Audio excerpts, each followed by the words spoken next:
डाल दिया दीदी। सभी ठीक है। को जय सिया राम। रामचरितमानस के पांचवें सोपान सुंदरकांड में आज हम लोग प्रवेश कर रहे हैं। और कल आप लोगों ने मंगलाचरण की व्याख्या डॉक्टर राज रानी शर्मा जी के द्वारा सुनी। आज हम उन्हीं श्लोकों का गायन आदरणीय आशा श्रीवास्तव जी के स्वर में सुनेंगे और उसके बाद आगे बढ़ेंगे। तो आशा जी, आपका बहुत बहुत स्वागत है। कृपया आप श्लोक गायन के हम्म। द्वारा मंगलाचरण को गा करके आरंभ करिए, क्योंकि मानस जी। गेय है गायन के लिए। हम्म। तो सभी को जय सिया राम। कहाँ से? रायपुर के, छत्तीसगढ़ की राजधानी के एयरपोर्ट से। इस समय हम रायपुर के एयरपोर्ट में बैठे हैं। तो ठीक है, हम गाते हैं। ओम श्री जानकी वल्लभो विजयते। आवाज आ रही है? हाँ, आवाज आ रही है मेरी? अरे, आ ओए रही ओए है। ओए ओए, आ रही है? तो बोल ही नहीं आशा रहा। जी, आ सब लोग रही। म्यूट हैं, बताएंगे कैसे? आप आ ओके। गए जी ठीक ठीक ठीक ठीक ठीक ठीक। जी। जय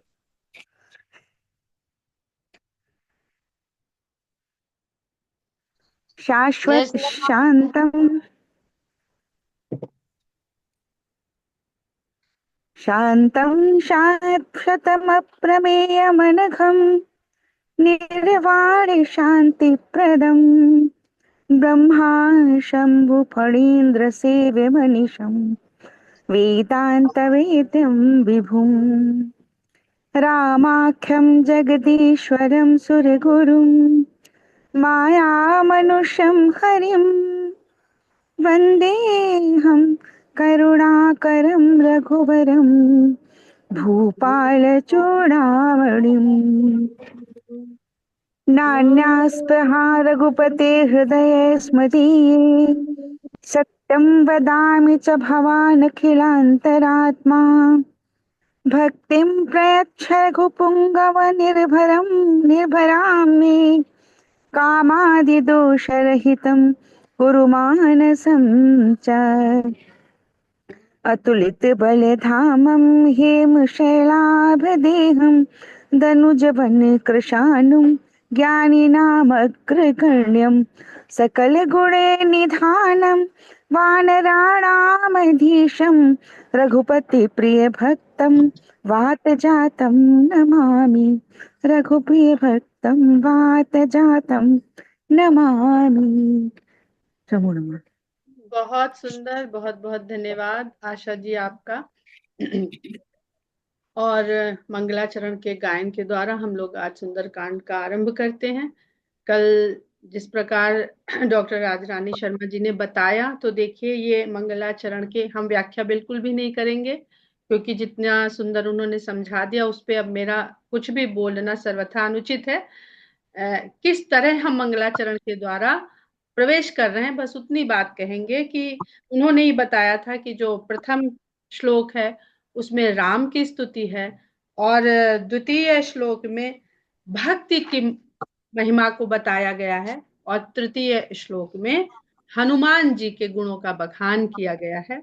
तो हम देख रहे हैं कि भगवान राम है, भक्ति रूपी सीता है, जो भगवान से बिछुड़ गई है भक्ति, और हनुमान जी उस भक्ति को भगवान से मिलाने का कार्य करेंगे।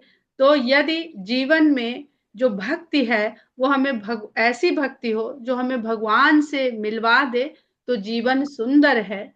इसलिए ये सुंदर कांड सुंदर है। यूं हम अगर सौंदर्य की बात करें, जो सुंदर का अर्थ सामान्यतः हम लोग समझते हैं, म्यूट कर लीजिए, किसी का खुला हुआ है। तो तुलसीदास जी ने सबके सौंदर्य का वर्णन किया है, लेकिन हनुमान जी के सौंदर्य का तो कहीं वर्णन नहीं किया है। उनके बल का, बुद्धि का, विशाल शरीर का। विशाल शरीर सुंदर तो होता नहीं है, विशाल शरीर कहाँ सुंदर होता है? कोमल, कमनीय, ऐसे शरीर को सौंदर्य की श्रेणी में रखते हैं। तो जहां पर हनुमान जी का वर्णन हो रहा है, उन्होंने उस कांड का नाम सुंदर कांड रखा, तो वो इसलिए सुंदर है। अगर हम अपनी परिभाषाओं, जो सुंदरता के मापदंड है उसमें देखें, तो शायद सबसे असुंदर है, लेकिन जीवन में सौंदर्य वास्तव में क्या है उसको जानना। हम लोग बाह्य रूप जो काया की सुंदरता है उसको सौंदर्य न माने। जो आंतरिक सौंदर्य है भगवान के प्रति, जो हमारे मन में प्रेम है, भाव है, समर्पण है, वही जीवन का सौंदर्य है, वही मनुष्य का सौंदर्य है और वही काया का सौंदर्य है। इसलिए भी ये सुंदर कांड है। और आगे ही जो चौपाई आती है कि जामवंत के बचन सुहाए, सुनि हनुमंत हृदय अति भाए। जामवंत के कौन से वचन? तो लोग कहते हैं कई बार कि भाई किष्किंधा कांड से क्यों शुरू कर, सुंदरकांड का जब भी पाठ करते हैं। तो यही तो समझ में आ गया कि जैसे ही आप पढ़ना शुरू करेंगे तो कौन से वचन सुहाए। तो किष्किंधा कांड में पहुंचिए और देखिए कि जब उनको उनकी क्षमता का, उनके सामर्थ्य का जामवंत जी स्मरण करवाते हैं, तब वो अपने उस सामर्थ्य को अपने भीतर देख पाते हैं। और जब भीतर देख पाते हैं तो वो बाहरी शरीर में प्रकट भी होता है। तो जब हमें अपने बल, बुद्धि, सामर्थ्य, क्षमता का बोध हो जाता है तो क्या हम किसी की सहायता की आवश्यकता समझते हैं या किसी की सलाह मानते सुनते हैं? नहीं। अब तो हम समर्थ हैं, तुम बैठो। बड़े बुजुर्गों से घर के नौजवान ऐसे ही बात करते हैं। अब आपका जमाना चला गया, अब आप हमें सलाह मत दीजिए। हम देखिए हमारे पास कितनी डिग्री है, ये नई टेक्नोलॉजी, आपको क्या पता इसके बारे में? ऐसे ही तो होता है। पर उसका बोध होते ही हनुमान जी बताते हैं कि मुझे ज्ञात हो गया है कि मेरे अंदर क्या क्या क्षमता है। कि कनक बरन तन तेज बिराजा, मानहु अपर गिरिन कर राजा, सिंह नाद करि बारहि बारा, लीलहि नाघउ जल निधि खारा। अब यहाँ पर जो अर्थ लिखा है वो तो लीला ही का मतलब लीला, लीला में, खेल खेल में मैं इस खारे समंदर को नांग सकता हूं। लेकिन अगर थोड़ा और इसमें आनंद लीजिए तो हनुमान जी ये भी बता रहे हैं कि जब मैं सूर्य को लील सकता हूं, और सूर्य इस पृथ्वी से कै गुना बड़ा है, ये आधुनिक विज्ञान हमें बताता है, तो इसमें ये समुद्र ही तो है। तो जब मैं इतना बड़ा समुद्र लील सकता हूं, तो ये सूर्य लील सकता हूं फल समझ के, तो ये समुद्र को लीलना मेरे लिए कौन सी बड़ी बात है। पर जो सीधा कथानक के हिसाब से इसका अर्थ है, वो खेल खेल में मैं इसे नांग जाऊंगा, फान जाऊंगा, लांघ जाऊंगा, उल्लंघन कर जाऊंगा, और रावण को उसके पूरे सहायकों के सहित मार के, त्रिकूट को उखाड़ के कहो तो यहाँ ले आऊं। एक सीता का पता लगाने की आवत दिखा दिया ना उन्होंने, दृष्टि, संपाति जी की दृष्टि से पता हो गया है। अब वो और क्षमता है, जब संजीवनी लेने गए थे तो पर्वत उखाड़ के ले आए थे पूरा, कि भाई दिमाग नहीं चल रहा है, कौन सी है कौन सी, ऐसा ना हो दोबारा छूट जाए और कह दें कि तुम तो दूसरी फार्मेसी की ले आए हो, ये वाली नहीं चलेगी। तो ऐसा करो कि पूरा मेडिकल स्टोर ले चलो, जो जो की जरूरत होगी वो लगा लेंगे। लेकिन उनकी उदारता देखिए, जो बल और बुद्धि आते ही सबसे पहले जाती है। जामवंत मैं पूछूं तो ही, उचित सिखावन दीजो मोहि। मैं इस बल का प्रयोग कहां, कैसे, कितना करूं, यही आवश्यक है। तो सुंदर कांड हमें ये सीख देता है। जीवन में सब कुछ सुंदर हो गया, आपके पास डिग्री भी हो गई, आपकी इंटर्नशिप भी हो गई, अब आपको भेजा जा रहा है बहुत बड़े मिशन पर। तो आप कहेंगे हमारे पास तो इतनी नॉलेज है। नहीं, जो अनुभवी लोग हैं वही, उन्हीं से मार्गदर्शन लेना चाहिए, उन्हीं से सलाह लेनी चाहिए। और वो कहते हैं इतना करो तात तुम जाई, सीत ही देखी कहो सुधि आई। बताते हैं कि तुम बस इतना सा करना, और फिर तब क्या होगा? तब निज भुज बल राजीव नैना, कौतुक लागी संग कपि सेना। तो उनको जाम्बवंत के बचन सुहाए। कौन से बचन सुहाए? कि तुम पता करा के ले आओगे और तुमको क्रेडिट मिल जाएगा, सीता को पता करके खोज के आए, ये वचन नहीं सुहाए। उसके बाद में जो कहा कि कपिसेन संग संहार निशिचर, राम सीत ही आनी है, त्रैलोक पावन सुजस सुर मुनि नारद आदि बखानी। क्या होता है? भक्त अपने बखान में ऐसा खो जाता है कि उसमें मगन हो जाता है। लेकिन हनुमान जी को क्या अच्छा लगा कि भगवान जाएंगे, सेना वानरों की लेके जाएंगे और निशाचरों का संहार करेंगे, सीता जी को लेके आएंगे और इसी यश का गायन देवता मुनि नारद आदि करेंगे। तो ये उनको बड़ा अच्छा लगा। आज कोई काम करिए और उसमें आपने योगदान दिया हो और मंच पे जब बताया जाए कि ये काम किया गया और वहां पर आपका नाम न लिया जाए, तो आप मन ही मन बड़े बिल्कुल डिप्रेस हो जाते हैं। हमने इतना काम किया और मेरा नाम तक नहीं लिया गया, हमें इतना सा भी क्रेडिट नहीं दिया। सारी दौड़ धूप तो हमने करी थी, शामियाना, पंडाल, मंच, उनसे टाइम लेना, चीफ गेस्ट को बुलवाना, गाड़ी से उन अपॉइंटमेंट लेना, गाड़ी भेजना, सब तो हमने करवाया और हमारा तो कहीं नाम ही नहीं लिया गया, धन्यवाद ज्ञापन तक में नहीं कहा गया। लेकिन हनुमान जी को ये नहीं, जो सुनत गावत कहत समुझत परम पद नर पावई। इतना ही नहीं, उनके भगवान का यश गाया जाएगा, इतना ही नहीं, उस यश को सुन के जो साधारण मनुष्य है वो परम पद को पा जाया करेंगे। अरे इतना बड़ा काम होएगा मेरे भगवान के यश से। रघुबीर पद पाथोज मधुकर दास तुलसी गावे। तो ये जो है, और भव भेषज रघुनाथ जसु, औषधि कह दिया। अब जो पूरे भव के जितने कष्ट हैं उनकी औषधि हैं, जिसका नाम, वो राम को औषधि के लिए हनुमान जी से कहना पड़ा कि भाई मेरे भाई के लिए ये जो वैद्य जी ने औषधि बताई है ये ले आओ। वो तो जानते हैं, उनको तो बता चुके हैं जामवंत जी कि सारी जितनी पीड़ा है सबकी औषधि तो राम का नाम है। लेकिन ये नर लीला है तो उसकी एक मर्यादा होती है, मर्यादा के साथ साथ आचरण होता है। अगर सब कुछ चमत्कार से हो जाएगा, नाम से हो जाएगा, तो फिर ना कोई आचरण रह जाएगा, ना कोई मर्यादा रह जाएगी, ना कोई अनुशासन रह जाएगा। जिसके पास बल होगा वो अपना बल दिखाता और कार्य करता फिरेगा। और सबसे अंत में जो सोरठा है, नीलोत्पल तन श्याम काम कोटि शोभा अधिक, सुनियतास गुण ग्राम जासु नाम अग खग बधिक। तो सुंदर कांड सुंदर क्यों है?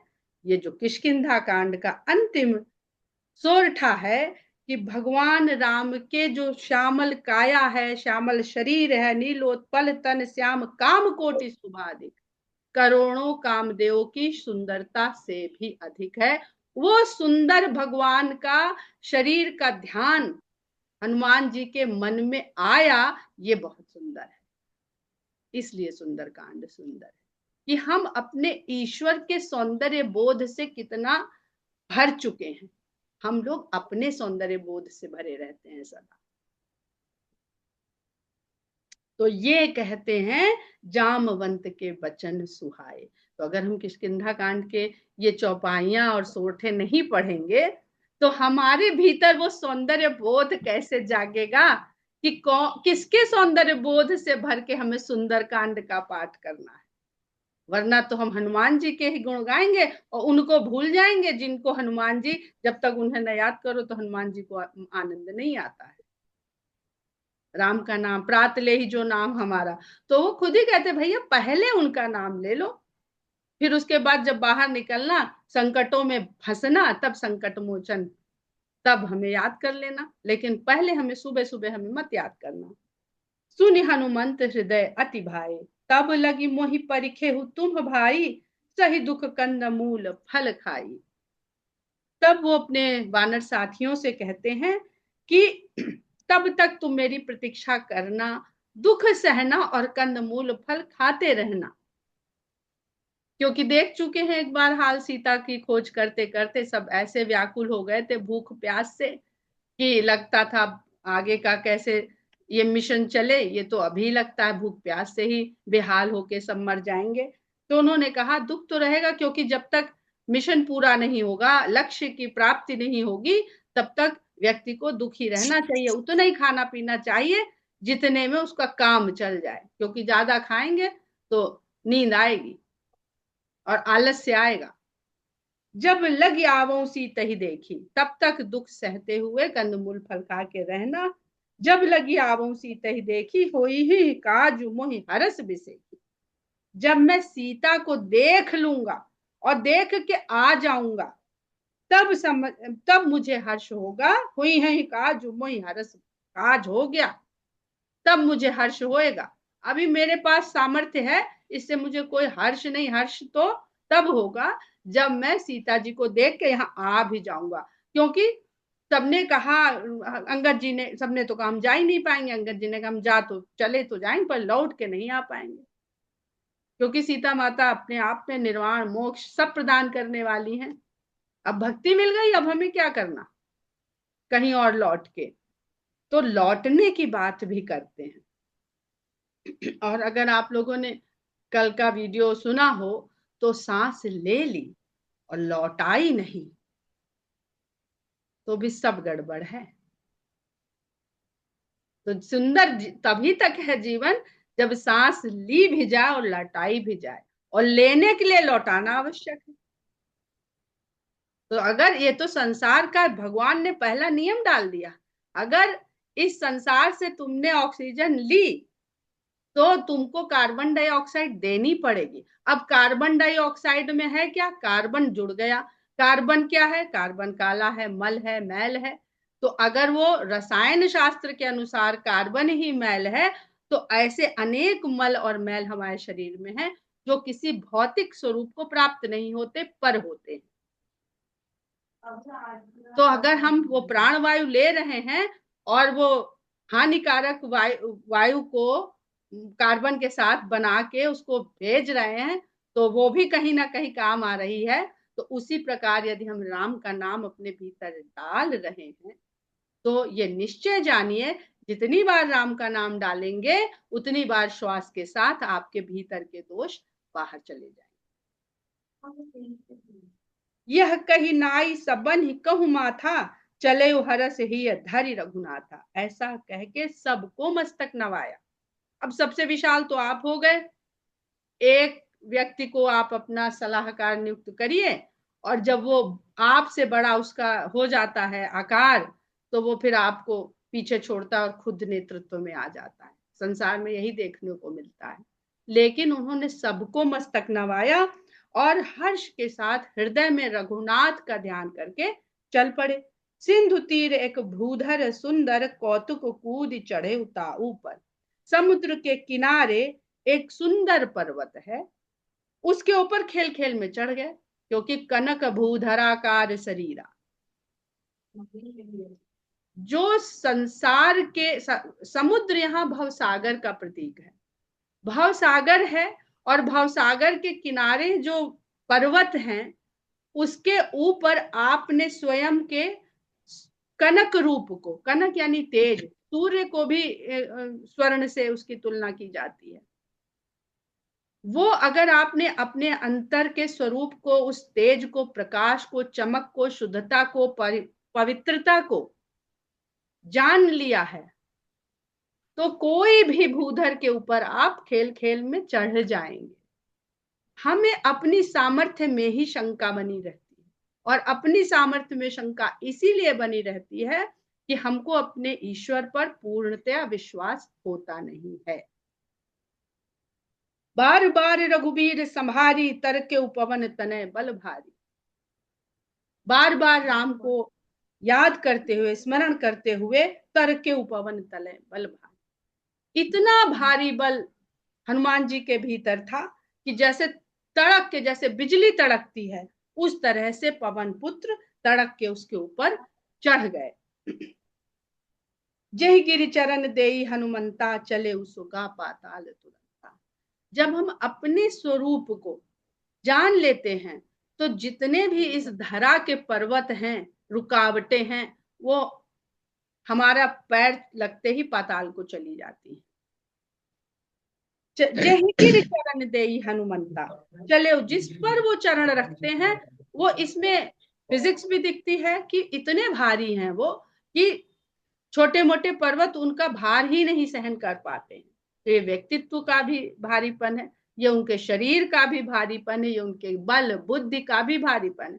बड़ा सुंदर देखिएगा, सुंदर कांड में हनुमान जी के भीतर चारों वर्ण विद्यमान है, ब्राह्मण, क्षत्रिय, वैश्य और शूद्र। और इसके अलावा चार वर्ण के अलावा उनके भीतर नर और वानर, मनुष्य और पशु, क्या नहीं है हनुमान जी में? और सबसे बड़े भक्त हैं जी में अमोघ रघुपति कर बाना, एही भांति चले हनुमाना। तो हनुमान जी थोड़ी चले हैं, ये तो राम जी का अमोघ बाण चला। जैसे राम का अमोघ बाण हो, इस प्रकार हनुमान जी चले। कल राजरानी जी ने बताया था ना कि त्वरा है, सुंदरकांड में बहुत त्वरा है। तो बाण धीरे धीरे नहीं जाता है, वो बस उतनी देर तक ही स्थिर है जब तक वो छूटा नहीं है। तो उसी प्रकार से हनुमान जी चले। जलनिधि दूत रघुपति दूत बिचारी, तय मैनाक हो श्रमहारी। समुद्र ने जब राम के इस दूत को देखा तो विचार किया। अब समुद्र क्या है? संसार है। तो उसने विचार किया और तय मैनाक हो ही श्रमहारी, मैनाक पर्वत से कहता है कि इनका श्रम हरो, इनको विश्राम के लिए आमंत्रित तो करो, क्योंकि संसार चाहता नहीं है कि आप भक्ति तक पहुंच जाओ समुद्र लांघ के। और मैनाक यानी सोने का पर्वत।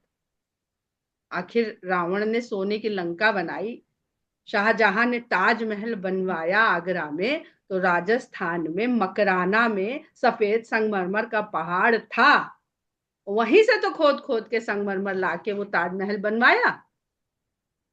तो अगर रावण ने सोने की लंका बनाई तो कहीं तो सोने का पहाड़ था जहां से खोज खोज के वो सोना आया और सोने की लंका बनाई गई। तो कितना सोना रहा होगा कि लंका बन गई, उसके बाद भी मैं ना। अभी आप जाइए तो मकराने का पहाड़ था, अभी भी राजस्थान में वो जगह है, लेकिन मकराने का पर्वत अब नहीं है, क्योंकि सब ताजमहल में लग गया। जो बचा वो और राजा महाराजाओं ने अपने महलों और उसमें लगवा डाला। अब तो सब फर्जी बिकता है दूसरे पहाड़ों का। लेकिन मैनाक में तो अभी भी इतना सोना है। तो सोना क्या है? सोना ही तो हमें आकर्षित करता है। जैसे ही हम सामर्थ्यवान होते हैं, हमको सबसे पहले सोना दिखता है। नोट तो पता नहीं आज है कल नहीं चलेगा, सोने की बिस्किट ले लो, चाहे जिस देश में जाओगे ये काम करेगा। इंडियन करेंसी तो अमेरिका में चलेगी नहीं, अमेरिकन डॉलर इंडिया में नहीं चलेगा। सोना ले लो, और सबसे बड़ी आप नोट पे देखिए उसमें भी सोने का ही जिक्र रहता है। मैं धारक को, आशा जी को अच्छे से पता होगा कि हमारी करेंसी में सोने की भूमिका क्या है। उतना ही करेंसी देश में रहती है जितना रिजर्व बैंक के पास सोना, उससे कम ज्यादा नहीं हो सकती करेंसी। उसी के अनुसार उसका जो वैल्यू है वो घटती बढ़ती रहती है विश्व के सापेक्ष में। तो कहते हैं कि वो कहते हैं अब समुद्र चाहता है कि विश्राम करें, थोड़े सुस्त होए, धीरे होए, पर वो तो अमोघ बाण है, वो कैसे रुक जाए। तो हनुमान तहि परसा कर पुनः कीन प्रणाम। तो हनुमान जी ने उसका स्पर्श किया, प्रणाम किया। संसार में तुम हो तो तुमको प्रणाम करते, तुम्हारा निरादर नहीं करते। बाकी पर्वत उनके चरण छूते ही पताल में चले गए, लेकिन मैनाक पर्वत को वो हाथ स्पर्श करते हैं। हनुमान तहि परसा कर पुनः कीन प्रणाम। तो सोने का निरादर नहीं करना है, लेकिन उसमें उसमें चिपक नहीं जाना है। राम काजु कीन्हे बिनु मोहि कहाँ विश्राम। राम का कार्य किए बिना, यानी जो लक्ष्य आपको मिला, अब ये मैनेजमेंट की बात है तो ये वंदना जी ज्यादा अच्छा समझा देंगी कि जो टास्क आपको मिला है, वो टास्क के बीच में अगर विश्राम कर लिया आपने तो टास्क समय पे कभी पूरा नहीं होगा। रील देखने बैठ जाइए, आप सोचेंगे 2 रील देखते हैं, अभी उठ जाएंगे, घड़ी देखते तो 45 मिनट हो गए।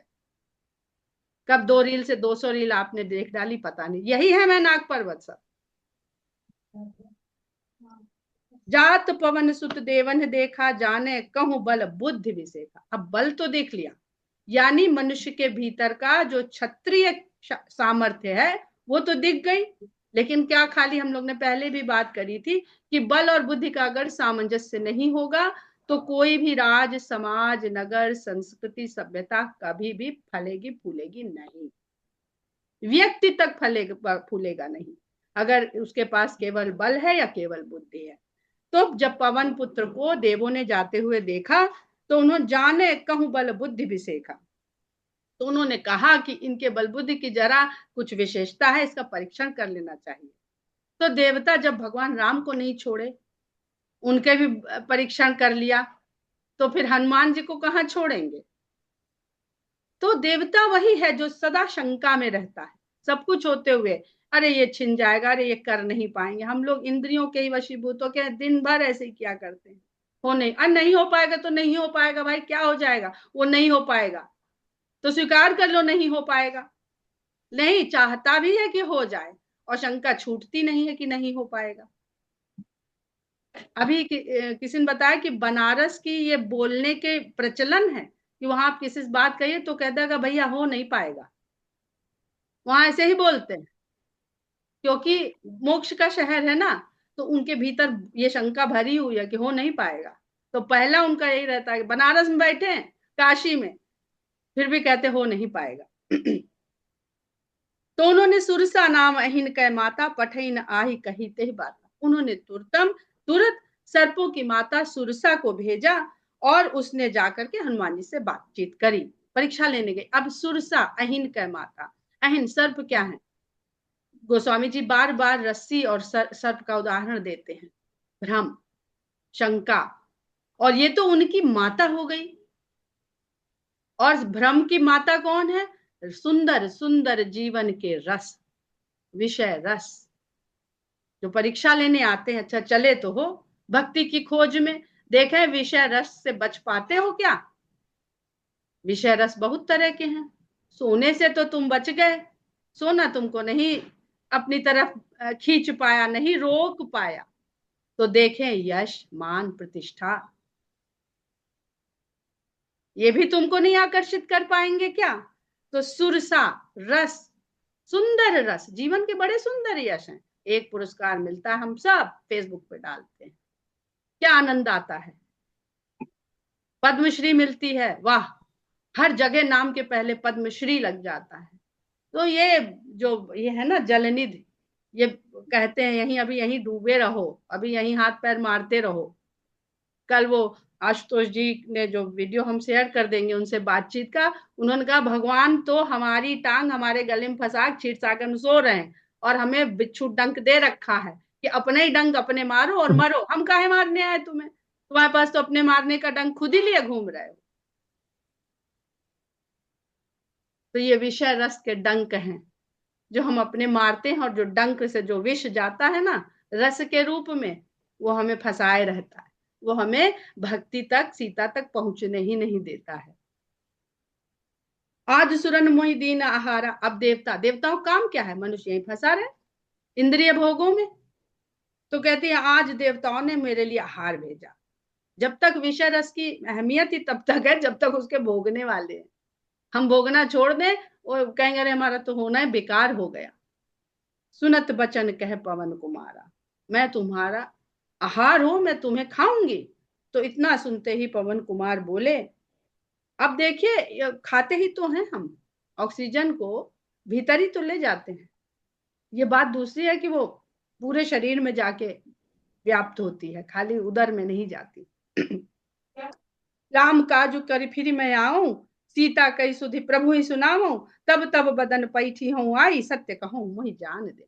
अरे भाई ठीक है, बहुत तुम्हारे अंदर होंगी, मानते हैं, तुम्हारे भीतर प्रवेश कर जाए, प्रवेश करें तब तो देखे ना कि हजम कर जाएगी कि हमको बढ़िया बढ़िया कुछ और मिलेगा।